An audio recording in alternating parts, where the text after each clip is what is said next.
All right, here on the Live the Dream Media Network, Christopher DeSimone, Tony's in the box today.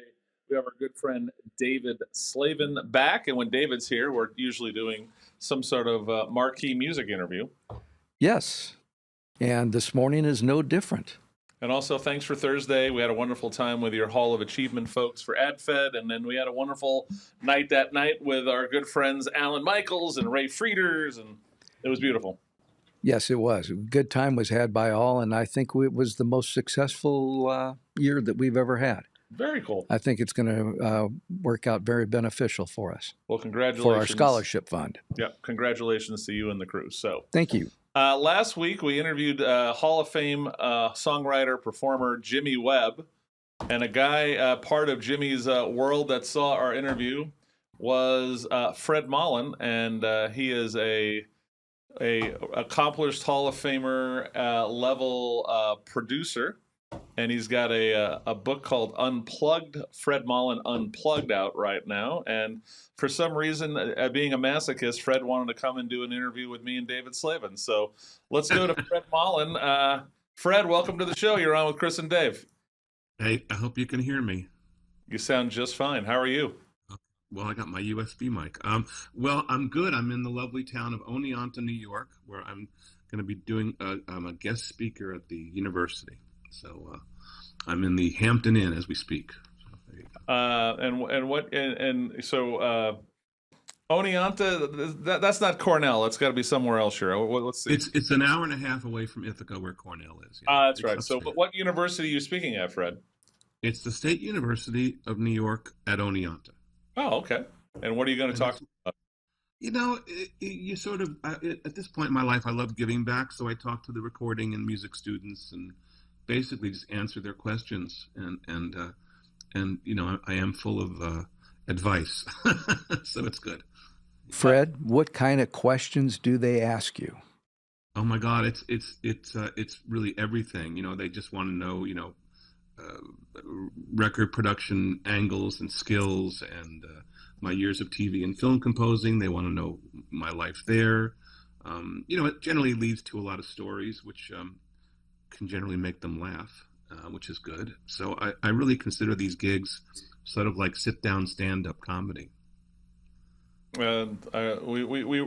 resemble that here on the Wake Up Show. We're sit-down comedy. That's true. Are you? Where do you live now? You said you live on Long Island. Is that where you live? No, I grew up in Long Island, but I live in Nashville. Oh, okay. Where music's getting done. I like that. That makes sense. Yeah. Where in Long Island did you grow up in? We'll start at the beginning because I'm a Long Island kid myself. So let's see. Okay, I'm South Shore, Merrick, Long Island. My favorite aunt in the world, Aunt Rita, was in Merrick with my cousins, and my grandma Esther lived in Merrick. So I spent a tremendous of time in Merrick, and we used to go to Calhoun High School in basketball all the time. I went to Herrick's High School in New Hyde Park. New Hyde Park, lovely. So what was Fred in the music? What high school did you go to on Long Island?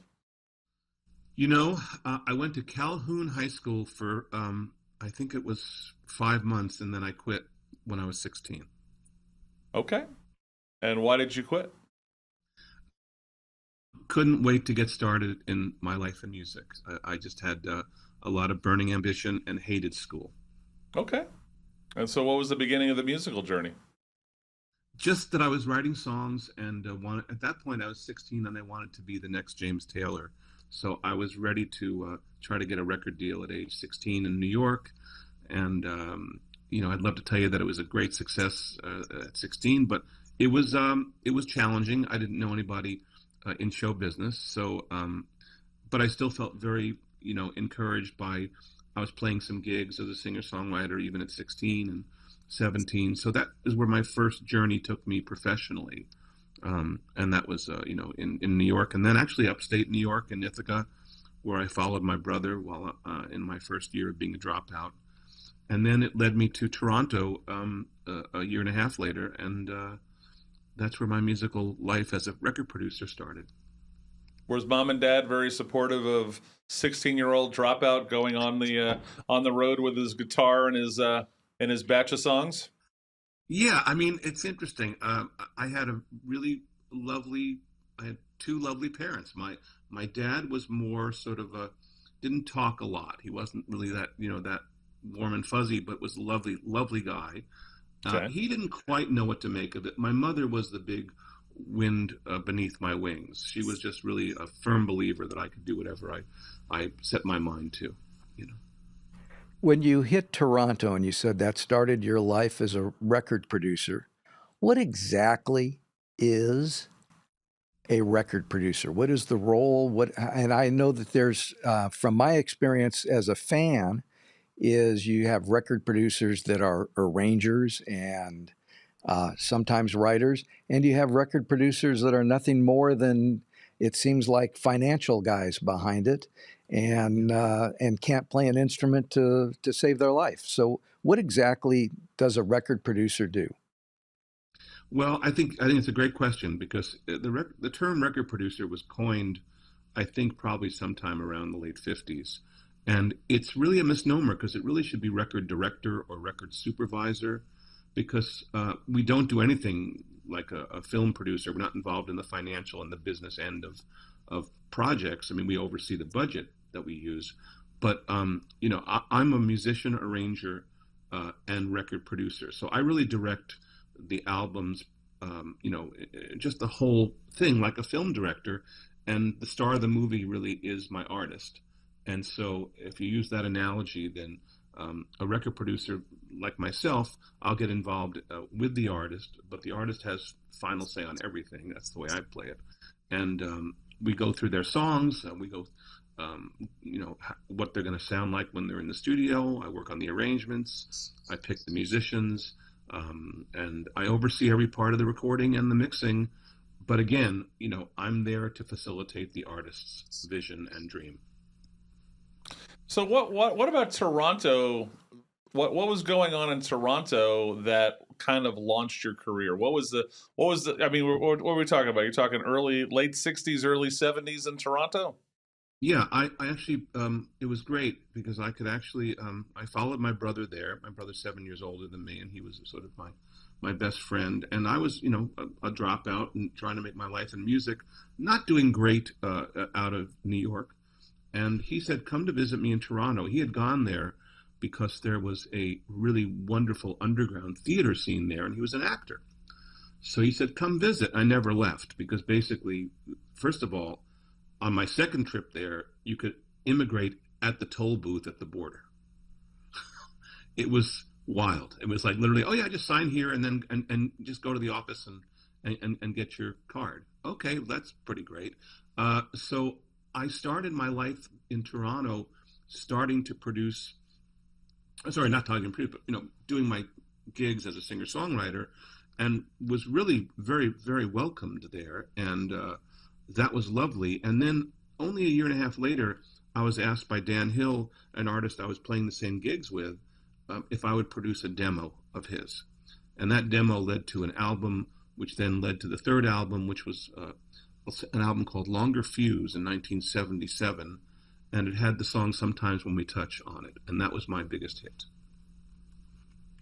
And how did that change your life? The idea that, quote, we have a hit now. Yeah, boy, we were just kids, so we really were pretty, well, first of all, pretty impressed with ourselves, but we were also pretty, gobsmacked. I mean, I think it was, we didn't expect it. I mean, we did expect it to be a hit. Actually, we in those days, you actually could say things like, I think this could be a hit, and it could actually be a hit. So we really had greater opportunities, but I think no one expected that song to be as big as it has been all these years. But when it hit, we were we were thrilled. I mean, what's not to like?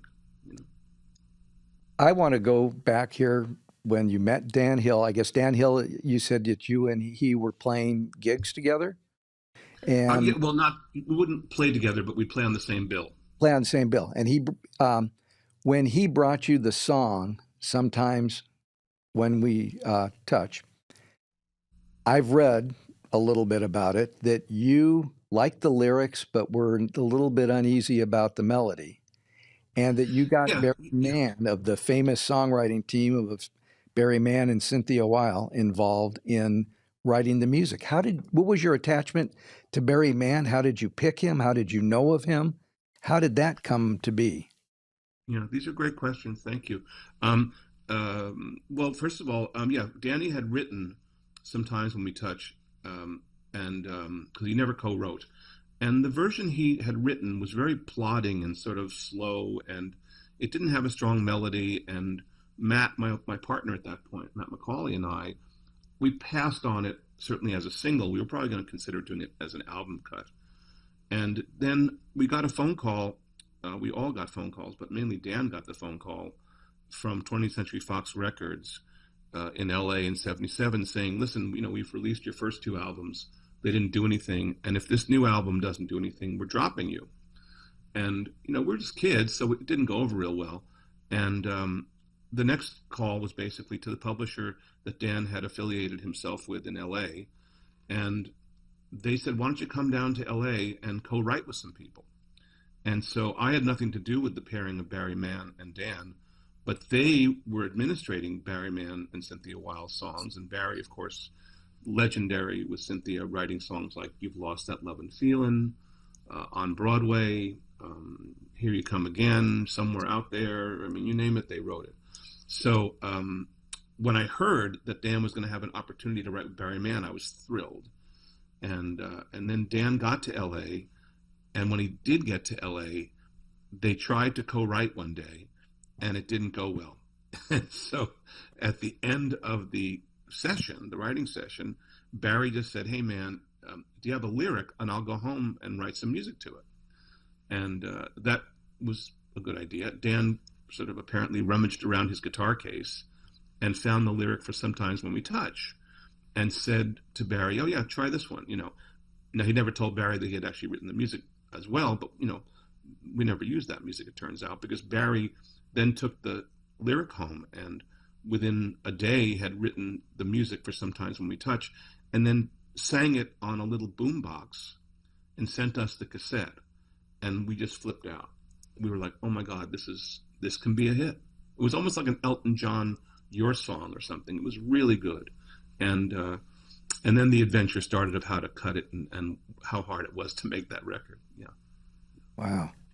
Interesting story. You forgot my favorite Barry Mann song was Who Put the Bump in the Bump, Shabomp, Shabomp? Who Put the Ram, Lama Ding Dong? And Barry was the artist on that one. Tell me about the difference in producing records in Canada as opposed to America. Now you're in Nashville, and the Canadian music scene has a lot of great artists that come out of it. I'm trying to think of my Canadian producers. I always think of Bruce Fairbairn or Jimmy Valance or those kind of guys. Talk about the difference between producing in Canada, or the attitude of producing music in Canada as opposed to in the States. Again, these are interesting questions. Thank you. I produced in Canada from '74 till I moved to LA in '81, then came back to Canada. We didn't have the same reserve of musicians in the studio. We had the top two guys of every instrument. So, but those two guys in Toronto were brilliant, and of course they played on Sometimes When We Touch. But we did bring in two Nashville musicians even then. Sometimes When We Touch. Guys' names. We want to give them a little love. Who are these two guys? Sure, the two guys from Toronto, or the two guys. Toronto. Well, I'll give you both. I'll say that Tom Sesniak was a wonderful bass player, still is, and Bob Mann, who's a miraculous guitar player. And again, is someone whose name pops up all through great records, etc. But he was based in Toronto at that point. So he and Tom were on the album. And then we also had Larry London from Nashville, who was a marvelous drummer, who's not with us anymore. And then we had Bobby Ogden on piano, who's amazing. And he's the guy literally on the first rehearsal of the song came up with the intro of Sometimes When We Touch. So what's the positives of being in America? The positive in America is you have a better access to musicians. What's so positive of or maybe not? Absolutely. I mean, when I make a record in Nashville, I have literally 10 to 12 drummers to choose from on the A list of studio players of every instrument. and also I have the choice of the greatest studios, the greatest engineers. You know, the it's so powerful. It's sort of what L.A. might have been years back, or New York years back. But now, you know, now that real estate got so expensive, all the studios in L.A. and New York over the years were basically turned into condos. So all the New York and L.A. guys who still want to play in the studio have all moved to Nashville over the years. So it is the last place left to make records with live musicians. So there's really no comparison to making records in Nashville, because it is literally, it's a feast of genius. Wow. And That's going to be on the next tourism commercial for Nashville, the Feast of... A feast of geniuses, yeah.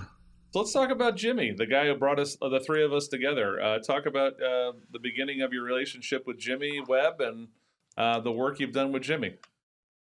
Well, he's family at this point, because I've worked with Jim since 1978 when we produced an album called Angel Heart. And I've produced, I don't know, I think 7 albums in total with Jimmy. And I'm doing a new one starting in 2 weeks. And I think he's America's greatest songwriter. I really do. And I was a great fan of his as a young kid. And when we started to make records, especially after we had some Times When We Touch, I was a big fan of Jimmy's solo albums, although they hadn't really sold. But I was a huge fan of his voice. I thought his voice was really cool. I thought the songs he was writing were unbelievable. And I felt like he hadn't been produced right. And we did get that great sort of Hollywood moment where after Sometimes We Touch, we were invited to 20th Century Fox, and we were meeting with Harvey Cooper, who was then the president. And he looked at us, it was Matt and myself, and he said, "Oh, guys, you know," he said, "who do you want to produce next? I'll get him for you." You know, and I think he might have even had a cigar in his mouth. It was really that kind of thing. And you know, I really, if I was thinking with my wallet, I would have said, "Oh, James Taylor, Elton John, you know, whatever." And instead, I said Jimmy Webb. And he looked at me and he said, "Why?" and I said, because he's probably the greatest living songwriter, and he needs to be produced really well, and I think Matt and I can do it. And so he begrudgingly got Jimmy Webb's manager on the phone and was able to get a quick meeting for all of us. Willie Williams, the manager, loved us and said, "Hey, come over to Jimmy's house tonight and meet Jimmy." And we did, and we got along famously, and I've been working with Jim ever since. So. And Jim's going to be playing Tucson tomorrow night. Tomorrow night At the Fox Theater, 7 o'clock. 7:30. 7:30. 7:30. That's late for a morning guy like me. So we're talking to producer arranger Fred Mollin. Fred, can you hold on for a commercial break? We got to visit some sponsors. You hold on for a few minutes. Of course. I appreciate it. All right, we're hanging out with Fred Mollin. He has a book called Unplugged. And if you go to fredmollinunplugged.com, you can find out more about the book, buy it, autograph copies, all that good stuff. So we'll be right back. Dave Slavin, Chris DeSimone on Live the Dream Media with record producer, arranger Fred Mollin. So David brought props today. There are these ancient things called compact discs. Okay. Tony, if we can get David on the screen so we can see his props together. There they are. There they are. There we go. I don't see them yet. So. There we go. Well, anyway. One's even I'm not seeing that on my screen. Sorry. That's okay. Well, David, use your words. Tell Fred what you have in your hands. Oh, now I see him. Yeah. Now you see him? I got a couple of Jimmy Webb compact discs here, still within the sound of my voice, and Just Across the River. And Just Across the River happens to be autographed by Jimmy from when he was in Tucson about 12 years ago. And question that we have for you, Fred, is that when I take a look at these 2 CDs and I see names like, excuse me, Lyle Lovett, Carly Simon, the Jordanaires, Rumor, Crosby and Nash, Mark Cohn, America, Chris Christopherson, Amy Grant, Art Garfunkel, Vince Gill, Glenn Campbell, Jackson Brown, Willie Nelson, Billy Joel, Michael McDonald, Mark Knopfler, J.D. Souther, Linda Ronstadt. You do a lot of duets. I do. Boy, but that's a great list you just read, isn't it? Uh, It is incredible. Do you know all these people? well, I got to know them if I didn't know them, because I produced the duets.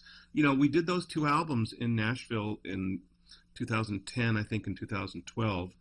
And the purpose was to do them sort of in an Americana style. So things like Wichita Lineman and MacArthur Park and all these wonderful songs Jimmy wrote, we sort of did them in a little more of a rootsy version. And then we also decided to make them all, or most of them, sorry, duets. And so, you know, on a song like If You See Me Getting Smaller, which I've always loved, um, Jimmy said, you know, wouldn't that be great to get Willie on this, meaning Willie Nelson? And he made the phone call, and Willie's on, you know, he's on the record. And pretty well, it was either me calling people or Jimmy. But I would say that when Jimmy made those phone calls, people really took notice, you know. I bet. I bet. So they would turn you down, but they wouldn't turn Jimmy down. I never, well, that's not true. I probably did get turned down. I did get turned down by a few people, but not only because their schedules were bad or something. Uh-huh. So were these people in the studio with Jimmy, or did they record their tracks separately and you meshed them together?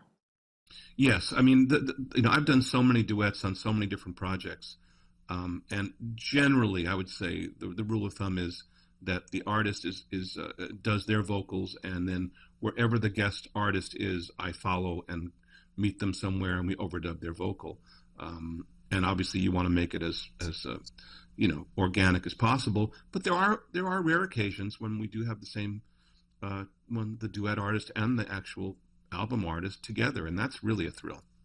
What's the nuances of melding two different performances together in a good duet? Because you're like the king of duets, it looks like to me, and that's not a bad.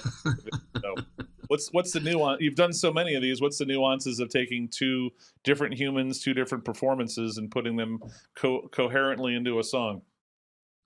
Well, I mean, first of all, you have to sort of know the roadmap of what they're going to sing and what the main artist, like for instance on Jimmy, you have to know what parts he wants to do himself, what parts the harmony from a duet partner, the solo lines from a duet partner. You have to have that mapped out, and then, you know, it's just getting to know that person that I'm working with for the first time and giving them comfort and making them laugh, and then it just sort of seamlessly works because you're dealing with very, very gifted people who have sensitivity towards their singing and singing around someone else. So there's no magic here, except that I've been producing since I was a kid, so I sort of know what I'm doing.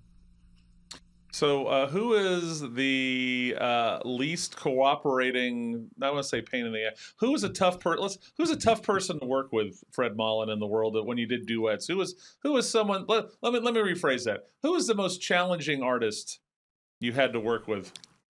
I don't know if I'll ever get to talk to you again, so I want to know. Yeah, boy, that's a good question too. I don't know if I've had any. I mean, they're all. You know, is that what you're telling me?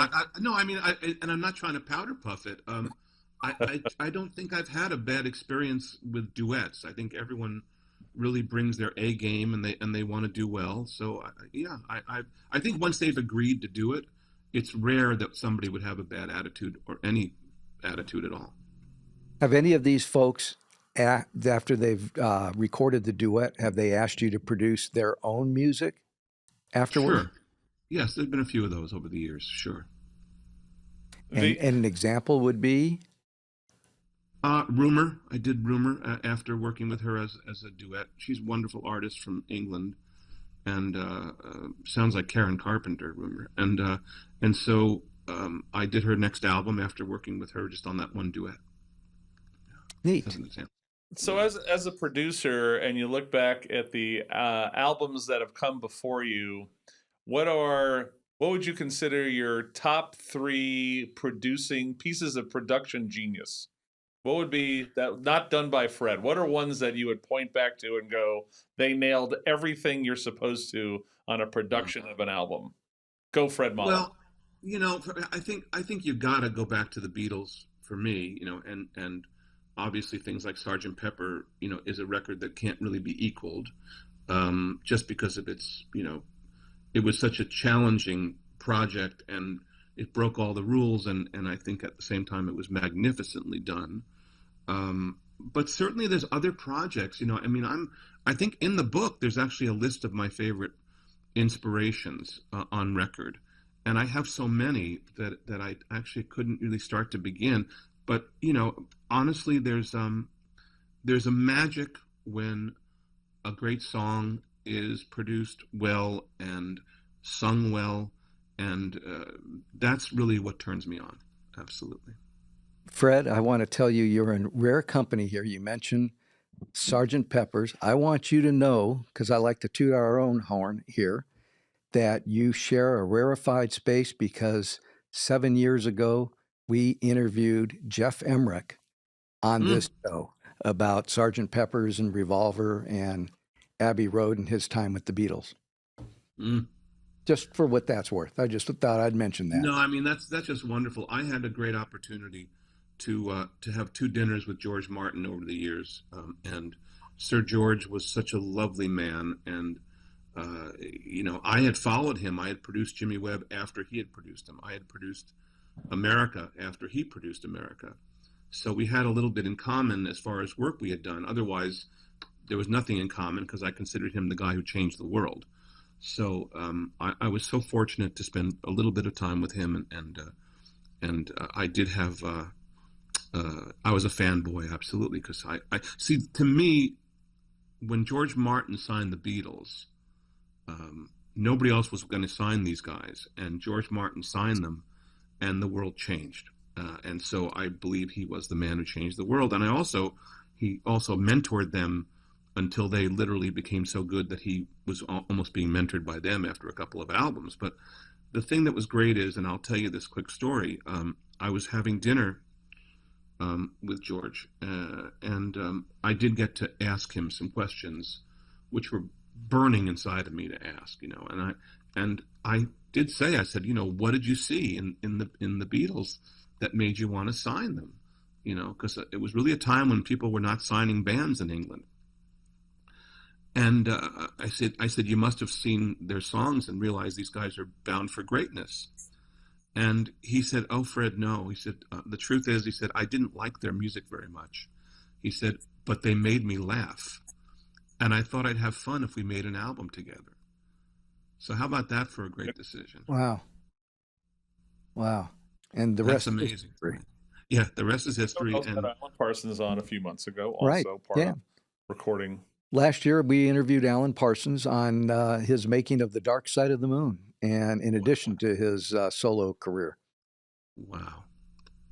Again, these are gifted guys, man. Tell me about, so looking at your career after being the king of duets, you have moved into film and television composing. So talk about the jump of going from producer arranger of pop and rock and different artists to all of a sudden you're in the music, the film and TV world. I just got really lucky in the sense that I could do a number of different things because it was all based on someone calling me and saying, hey, do you want to try this? And I was musical enough to say, yeah, I'll try it. So I fell into composing for TV and film around 1985. And from 85 to 2001, I barely did a record. I just did mostly TV and film score because I was doing 3 series at once and I was slamming it. And I can't say that I loved doing it because I found it to be incredibly challenging and the deadlines were tough and it was extremely lonely. Did it pay well? But I was going to say it paid really well, and and it took good care of the family, and I think, but by 2001, I had I'd really missed making records, and was also burnt to a crisp from doing TV and film score. So I moved to Nashville in 2001. So Fred's music work in film and television's got some stuff you would know, and it happens. Not Fred's fault. Some crap, right? I mean, it's just sure. Friday the 13th, Forever Night, Beverly Hills 90210, which must have been paid some good bills from Mr. Spelling. Hard Copy, The New Gidget. I forgot there was The New Gidget. Tech War, Bill Shatner, also from Toronto. And don't forget Rugrats. We'll get to Rugrats. You did Friday the 13th, the Amy Fisher My Story. Holy crap. Yeah. And then CBS's Little Criminals. You won a Gemini Award for Beyond Reality. But then there's children's music. Was children's music part of that 16 years? No, it happened during those 16 years. Again, a lot of my career has been a phone call and someone saying, "Hey, do you want to try this?" And I'll say yeah, because I just always looked at the opportunity as a gig is a gig is a gig. So in 1998, I got a phone call from Jay Landers at Walt Disney Records, and clearly Jay knew my background, which is that I had done a lot of horror movies. I did part 7 and part 8 of Friday the 13th. I did the whole 3 seasons of Friday the 13th, the series, etc. So he was calling from Walt Disney Records, and he said, "Fred, do you want to do an instrumental lullaby album of Disney songs, and really just make it meditative instrumental music that will put a child to sleep?" And I said, "Yeah, I'll try that." And literally, it has been my most successful project as an artist. I've done 7 of them for Disney, and the streams are wildly high, and the sales were high. But obviously, no one at Disney looked at my resume and saw Friday the 13th. I think they probably would have said no. So think about this: you got your single with Dan, all these these things you did with Jimmy, doing your duet stuff, right? You're doing this. You're considered like the king of lullaby songs. So this is, I assume this is where your hits are coming from, because like if you look on YouTube, the #1 YouTube is Coco Melon, which is people put on their YouTube for their kids to be distracted by, right? And so I assume lullabies, Disney lullabies by Fred has got to be rocking. Well, rocking meaning the sales and the streams are good. Sales and plays. I just figured. Yeah. I'm so fortunate because it really was just something that came up and it turned out to be so successful. And it also does a lot of good because it helps the young ones go to sleep. Right. and whose music is better to put anyone to sleep than mine? It's perfect. Yeah. I want to go. So Tony, our producer here on the show, is a young man who is fascinated with your world. So Tony's got a question for you. Tony, what's your question for Fred Mollin? There he is. Mr. Mollin, I have a question for you. So what are your thoughts about, so you as producer, you had microphones to guitar cabinets and stuff like that, right? You record guitar by putting a microphone next to an amp. What are your thoughts on VST plugins nowadays, where all you do is plug in a guitar to an interface and you just program your own guitar tones and stuff like that instead of having to get a whole mic and mic it up? What are your thoughts on? Well, I mean, so now we're delving into the recording world of musicians, and yeah. I'm delighted you asked that question. I think the plugins now are so good on your computer-based Pro Tools or whatever you're using, that there is no need for your amp most of the time. Right. But if you want to go old school, like when I do tracking in Nashville with the great players, we always use their amplifiers, and it's pretty amazing still the sound we get from miking the amps, but I can certainly tell you that I probably wouldn't be able to tell the difference between that and someone plugging into a really good plug-in that would be super sonically great and have really wonderful tone, etc. That's awesome. Well, yeah, pretty cool it's pretty cool that they that we do that now instead of having to. It's a lot easier. You don't have to schlep your amp around to studios if you don't want to. No. Tony, Awesome. Good question, buddy. Thank you. Appreciate it. So that brings us to the technology world of production, Fred Mollin. So with all of this wonderful technology, is music today better, worse, the same as it was in the 70s? Does the technology kind of, I don't know, I almost want to say inhibit real creativity? Give me the discussion of where we are now with technology and the creation of music.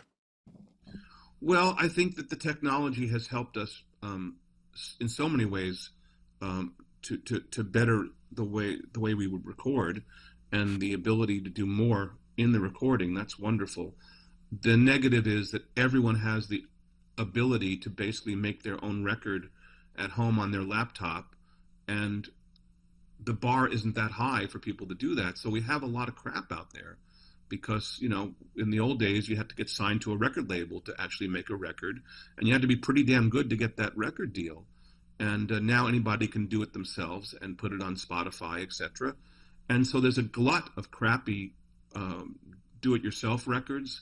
And also I think that there's a lot of crappy music out there that's just very, very programmed and doesn't have a lot of humanity. It's all just, you know, very technologically brilliant, but musically, where are the songs? So I don't think technology has helped us as far as just, you know, we've sort of lost that high bar where you got to really be good to get on the radio or really be good to get on a streaming service. Now anybody can do it. So it's quite a glut of crap a lot of times. Yeah. So Rick Beato's been going a little crazy about Spotify has a totally AI band right now. Oh God, yeah. Yeah. So fake everything. Everything is getting spit out of an AI mega server someplace. Yeah, I mean, listen. I'm just delighted I started when I started. Yeah, that's a function, boy, of our time, and cell phones and all the distractions that young people have. I don't think there's too many young people like there used to be that want to grow up and have a career in music. I don't know that they have the wonderment for that. Yeah. Well, I also think that, you know, now, you know, the chance of them having any success comparatively is very low. I also think too, right, is so when we talk about movies nowadays, everything's a sequel or has to have lots of special effects with blowing things up, and the level of the people writing movies sucks. The ones that are at least getting attention. And it's got to be the same thing with music, right? You're a singer-songwriter who hangs out with Jimmy Webb, for God's sakes, right? So the level of songwriting that's getting attention is so low right now. Is that a fair statement? Yeah, I mean, of course it is. I mean, there's always good stuff, you know, but there's a lot of crap you have to wade through to find the really good song or the song that really can hold up. And yeah, but I think there's still some good music out there, but you've got to really, I think you have to be more discerning. And, you know, a lot of the music out there is really meant to be sort of, like you said, sort of empty-headed Marvel movies of music. And so, you know, you got to find the right song. I actually listened to Chappell Rowan's song, Pink Pony Club. It's really good. It's a really good record and a good song. And I thought that made me feel like there's some potential there. And but at the same time, you know, I don't listen to a lot of hip hop. I don't listen to a lot of, you know, sort of just stuff that doesn't really speak to me. I have to hear lyrics and music that speak to me. The marketing of music has changed with the consolidation in the broadcast industry of all the radio station groups. There's fewer and fewer owners. There's fewer and fewer live disc jockeys. And that's got to mean there's fewer and fewer songs picked up to be played nationally. It's just a circle that just seems like the devolvement of music rather than the evolvement of music. Yeah, no, it's very true. It's tough out there, you know, and I think that, you know, one of the things that's really becoming such a profound change is that the major labels and the medium-sized labels really no longer have to really manufacture any product. They just sit on their butts and their catalog gets streamed and they just make a lot of money. And so, you know, the departments for radio, the departments for manufacturing, marketing, they're all fired. So right. I mean, it's sort of it's chilling on a lot of levels because we love the old model, and the old model was what I grew up with and what I made my living through. Where if you loved music, you bought it, and right. You know, and we're not there anymore. So we have to just accept the technology. We have to make the most of it, and I don't think we can ever lose sight of the fact that recorded music is always going to be needed. But certainly it may not be profitable. So a question that's an issue that's come up with in interviews that David and I have done with various musicians is talk about sonic quality of music, and the word compression comes up a lot.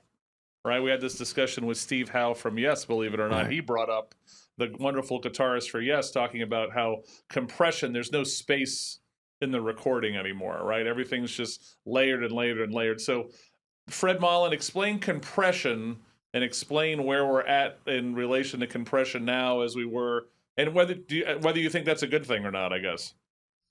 Well, again, we were tied to compression when iTunes started to happen, and basically they would give you an MP4, which is like an MP3, and that particular version of the music digitally had to be sort of compressed to fit. And so compression really meant that the sound gets compressed, it gets squashed.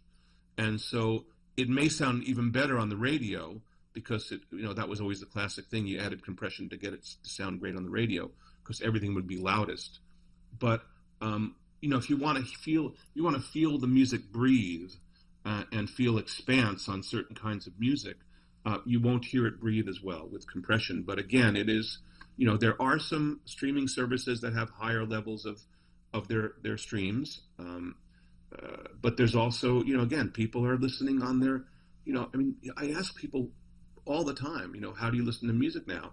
And at least 7 out of 10 people say, oh, I listen on my phone. I listen with my headphones. And so, those days of sitting around your living room with your stereo system and you put the record on and you listen to side one and then you turn it over and listen to side two, and it was your entertainment and you lost yourself in that. That hasn't happened in years. I mean, I don't do that. I'm in the business and I don't do that because we all have to listen because our attention spans are so challenged. And, if I need to hear something and it's an MP3, I've got to listen to it. I may not love the way it sounds, but, if I'm listening on my phone because I'm doing something work-wise with it, yeah, that's where I'm listening. It's really a different world, but the compression question is, music does not sound as good if it was uncompressed, it would sound more, there'd be more breathing within the sound. It would have more scope. But, certain songs, certain records thrive on the fact that they're ultra compressed. There's a great Kelly Clarkson song, Since You've Been Gone, one of the great rocking pop rock things. It's an assaultive record. That thrives on compression, But even without the compression, a better sonic version of it, you'd still hear some extra space, which would be lovely, so. These two discs, that you produced for Jimmy Webb, Just Across the River and Still Within the Sound of My Voice, they did not seem to be too compressed, and the music had a lot of room to breathe. And I really compliment you on the sound of these. Well, thank you. I strive on every record I do to try to get to that place. Those were mixed by Kyle Lenning, who's a wonderful producer himself, and he does great mixing. And so that's why those records sound so good too. All right, Fred, I'm going to give you a couple of questions. We got to wind this up. I know I got to get you to class. Who knew I was going to say that today, for God's sake? Well, you're telling that to a high school dropout. So first concert you ever went to? Oh man, I was telling somebody about it yesterday. I saw The Who when I was, I guess I was probably 14, and it was at Westbury Music Fair. Oh, Westbury Music Fair, okay. And which had a rotating stage. I remember. And my mom took me, and it was The Who at their peak because they were doing I Can See for Miles and all those songs. And at the end, he smashes his guitar, and Keith Moon smashes his drums, and it was just the greatest thing ever. It was the greatest. First of all, the sound they made with 3 instruments, like bass, guitar, and drums, and Roger Daltrey singing. I had never heard sound that big. And this was way before technology could have helped them with tracking and stuff. So I remember that concert. It was absolutely devastatingly great. Keith Moon, quite a drummer, huh? Unbelievable. Yeah. Well, and also Entwistle's bass sound. Entwistle's even in those bass, days, yeah. He was playing lead bass, but it was so it was so assaultive and so great, and the songs were great. You know, don't forget that those songs were great songs. What's your best concert? My best concert, you know, certainly I'm a huge Billy Joel fan, and I've gotten to work with Billy over the years, and I just really think the world of him, and I'm honored to have done a few duets with him. And I'm always a great fan of Springsteen and Billy Joel. So any of the early Billy Joel concerts or Springsteen concerts, because I was watching Bruce, you know, way back when. Those are magical concerts. And sure. You've got a Long Island connection with Billy Joel. Of course. Yes, very much so. He grew up in Hicksville, and I grew up in Merrick. And my dad was a food store manager of a food fair, and so they would move him around to different towns because he was sort of a troubleshooting manager. And he did at some point in the '60s do the food fair in Hicksville. And when I was producing Billy, we were talking geography and talking Long Island. And I said, my dad, you know, he was the manager of the food fair store, I think in 1965 or something. And Billy said, yeah, we used to shoplift from that store. You know, so it was a lovely, it made me laugh like a hyena, you know, so it was good. Who's 2 or 3 record producers that's not George Martin that you admire and people should pay attention to their albums that they've produced over the years? Sure. Arif Mardin, who's no longer with us, passed away a number of years ago. He was exceptional. Arif was, he was from Turkey, but he became this incredible arranger and producer of Aretha Franklin and Donny Hathaway. And I think the last records he did were the Norah Jones records, the one album that sold like 30 million albums. Arif produced. He was just absolutely brilliant with his artists, and he was such a wonderful musician arranger that I look up to him. He was absolutely one of my idols. Of course, George Martin, for sure. I know I'm forgetting a lot of other people, but you know, certainly Arif would be the one person I wished I had met. Awesome. Well, Fred, you were an absolute delight. Check out FredMollinUnplugged.com for his book that talks about his history of making music, producing, arranging, and otherwise. And I'm so glad you reached out, Fred. Nice job today. Thank you very much, Fred. It's been a pleasure. Well, a really pleasure to meet both of you, and I thank you. Yeah. We'll do it again one day, and if you're ever our way, we'll take you out for some kick-ass Mexican food when you get here, okay? I'm so there. I'm ready to go. All right, my friend. Have a good day. Say hi to the kids for us. Okay, thanks. Thank you, Fred.